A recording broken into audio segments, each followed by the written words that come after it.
I grew up in small rural Nebraska, town of 400, town that you rode your bike with your buddies till the streetlights come on, and I'm proud of that service. I joined the National Guard at 17, worked on family farms, and then I used the GI Bill to become a teacher, passionate about it, a young teacher. My first year out, I got the opportunity in the summer of '89 to travel to China.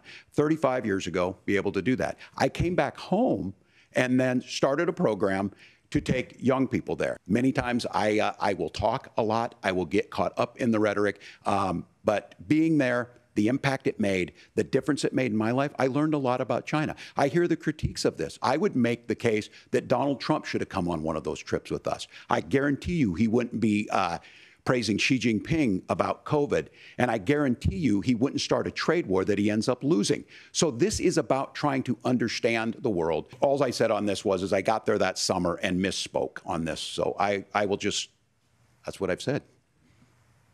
So I was in Hong Kong and China during the democracy protests went in. And from that, I learned a lot of what needed to be in governance. Sometimes, of course, I've disagreed with the president, but I've also been extremely open about the fact that I was wrong about Donald Trump. I was wrong, first of all, because I believed some of the media stories that turned out to be dishonest fabrications of his record.